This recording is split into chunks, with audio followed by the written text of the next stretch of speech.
नमस्कार मित्रों, आप देख रहे हैं टीवी 20 न्यूज। मैं हूं आपके साथ अशोक वर्मा। अपने अपने क्षेत्रों की खबरों को देखने के बने रहिए हमारे साथ। अब शुरुआत करते हैं आज की ताजा खबरें। आजमगढ़ जिले के लिए एक गर्व का क्षण सामने आया है जब जिला महिला अस्पताल में प्रमुख अधीक्षक डॉक्टर विनय कुमार सिंह यादव की पुत्री तमन्ना यादव ने नीट परीक्षा 2025 में ऑल इंडिया स्तर पर 9,497 रैंक हासिल कर सफलता का परचम लहराया। इस सफलता के बाद परिवार में खुशी का माहौल है, वहीं बधाई देने वालों का तांता लगा हुआ है। तमन्ना यादव की इस सफलता से उनके पूरे परिवार, टीचर और पूरे आजमगढ़ जिले में हर्ष की लहर दौड़ गई है। शुरू से ही मेधावी रही तमन्ना ने हाई स्कूल की पढ़ाई आजमगढ़ के प्रतिष्ठित ज्योति निकेतन स्कूल से की थी, जबकि इंटरमीडिएट की पढ़ाई उन्होंने दिल्ली से पूरी की थी। इंटरमीडिएट के बाद से ही उन्होंने नीट की तैयारी में पूरी निष्ठा से जुटकर खुद को मेडिकल क्षेत्र में एक मुकाम हासिल करने के लिए समर्पित कर दिया। तमन्ना की इस सफलता ने न सिर्फ उनके माता पिता का सपना पूरा किया बल्कि तमन्ना जिले का नाम भी रोशन किया है। डॉक्टर विनय सिंह यादव ने अपनी बेटी की सफलता को उनकी मेहनत और अनुशासन का परिणाम बताया। उन्होंने कहा कि तमन्ना ने दिन रात मेहनत करके यह मुकाम हासिल किया है और उनको अपनी बेटी तमन्ना पर गर्व है। तमन्ना की इस सफलता से प्रेरित होकर कई छात्र छात्राओं भी नीट की तैयारी के लिए प्रोत्साहित हो रहे हैं। उन्होंने युवाओं को संदेश देते हुए कहा कि अगर लक्ष्य साफ हो और मेहनत ईमानदारी की हो तो सफलता निश्चित ही मिलनी है। क्या नाम है? मेरा नाम तमन्ना है। कहाँ की रहने वाली? मैं आजमगढ़ की रहने वाली हूँ। मैंने अपनी 10वीं की पढ़ाई यहाँ आजमगढ़ से ही ज्योति निकेतन स्कूल से की थी। 11वीं 12वीं में मैं दिल्ली चली गई। वहाँ पे PD model school Sultanpuri new Delhi से मैंने अपनी 11वीं और 12वीं की शिक्षा की और ये मेरा नीट के परीक्षा में दूसरा प्रयास था और मैंने अपनी 1 साल की तैयारी भी दिल्ली से ही करी। कहाँ से? आकाश इंस्टीट्यूट से। दिल्ली से। जी। तो कैसा लग रहा है आया यहाँ पर? बहुत अच्छा लग रहा है। सबसे अच्छा तो ये लग रहा है कि मेरे माता पिता इतने खुश हैं, मेरा बड़ा भाई इतना खुश है, वो सोच के मुझे और ज्यादा अच्छा लग रहा है। क्या मतलब?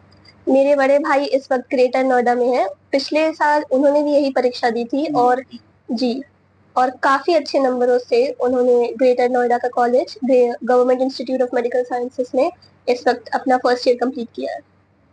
अब आप आगे पढ़ाई करेंगे, कहाँ से करेंगे, क्या? अभी तो सिर्फ रिजल्ट आया है, काउंसलिंग आई नहीं है। मुझे उम्मीद है कि मुझे दिल्ली का लेडी हार्डिंग मेडिकल कॉलेज मिले और ना भी मिले तो एक अच्छा मेडिकल कॉलेज मिले जहां मुझे अच्छी तरह से शिक्षा प्राप्त हो। आगे डॉक्टर बन के आपकी तरफ से देश की सेवा करेंगे? डॉक्टर बन के मैं देश की सेवा करना चाहती हूँ। मैं चाहती हूँ अपने पिताजी की तरह सब लोगों की सेवा करूँ, उन्हीं की तरह ईमानदार बनूँ और उन्हीं की तरह एक अच्छा परिवार चलाऊँ। किसका श्रेय आप? इसका श्रेय मैं अपनी माता को देती हूँ क्योंकि मेरी माता वहाँ पे 2 महीने आके उन्होंने जो मेरे लिए किया है, मुझे नहीं लगता अगर वो वहाँ 2 महीने आई होती तो मेरा यहाँ पे नीट निकल भी पाता। रैंक की तो बहुत दूर की बात है।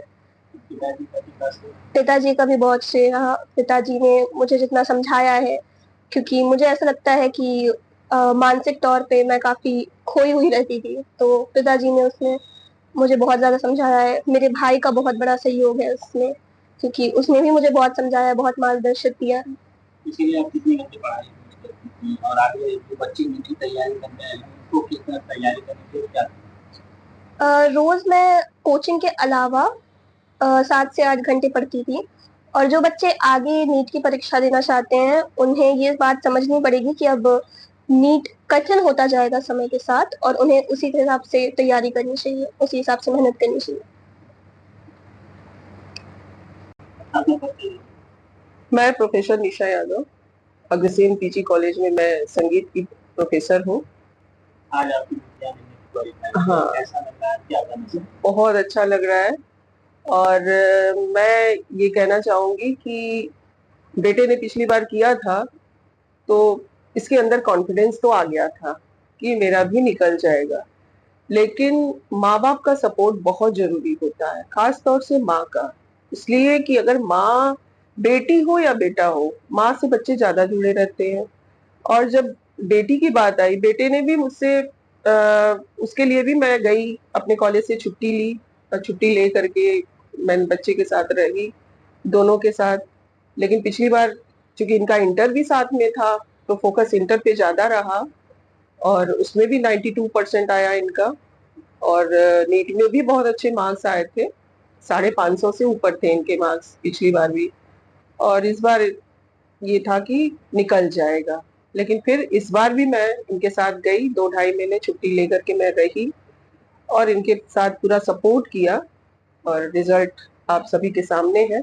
और मैं हर पेरेंट्स से यही कहना चाहूंगी कि अपने बच्चों पे भरोसा करें, उनको बूस्टअप करते रहें, उनको होपलेस ना होने दें। ये ऐसी परीक्षा है कि बच्चे हर दिन होपलेस होते हैं। इनकी इतनी एग्जाम्स होते हैं, जो कोचिंग वाले एग्जाम्स लेते हैं, पर डे बच्चा एक दिन खुश होता है, दूसरे दिन दुखी हो जाता है। लेकिन उनको दुखी नहीं होने देना है। ये माँ बाप का ही कर्तव्य है कि उनको बूस्टअप करते रहें, हौसला देते रहें, बच्चे कर ले जाएंगे।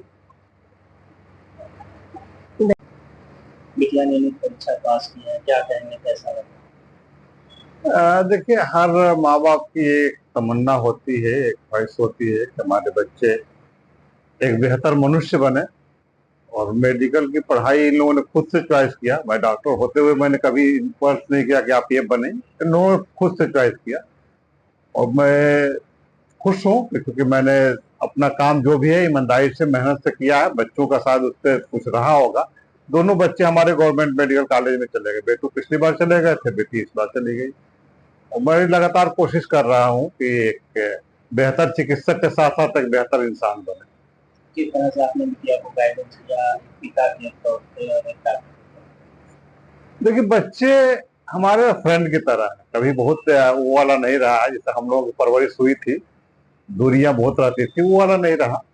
ठीक रहा। जब से जो चीजें ये लोग बोलते थे उसका एक खुला एक्सप्लेनेशन होता था। बाइलेटरल डायलॉग हमेशा हमारे घर में होता है, किसी भी फैमिली मेंबर के साथ डायलॉग हमारे बाइलेटरल होते हैं। कभी उसमें बहुत हार्ड भी हो जाता है, लेकिन डेमोक्रेटिक तरीका हमारे यहाँ है। कौन सा रैंक है और किस तरह का था? बिटिया पिछली बार इंटर करी थी, पिछली बार दी थी और पिछली बार भी अच्छा नंबर आया था, लेकिन गवर्नमेंट मेडिकल कॉलेज नहीं मिला तो इन्होंने डिसाइड किया कि मैं फिर से करूंगा। तो इंटरमीडिएट के बाद ये पहला प्रयास था और अच्छा रैंक है। क्योंकि दिल्ली से करी है तो दिल्ली कोटा इनको मिल जाएगा, दिल्ली के अच्छे कॉलेज को मिल जाएगा, तो यूपी में तो अच्छे कॉलेज मिल जाएगा। और अच्छी बात है, एक बेहतर कॉलेज से पढ़ेंगे तो बेहतर शिक्षा प्राप्त करेंगे।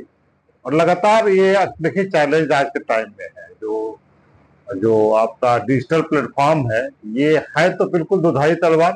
इससे बढ़िया कोई चीज नहीं है, दुनिया मुट्ठी में है, नॉलेज मिल जाएगा तुरंत। और इससे खराब कोई चीज नहीं है। इस टाइम में आप बच्चों को कैसे एक बेहतर ऐसा बना पाते हैं जो खुद को समझे, परिवार को समझे, समाज को समझे। और चिकित्सा शिक्षा प्राप्त करना और एक बेहतर इंसानियत के साथ डॉक्टर बनना, दोनों चैलेंज है आज के टाइम में। आप समझ रहे हैं, कोशिश मेरी उस पर रहती है।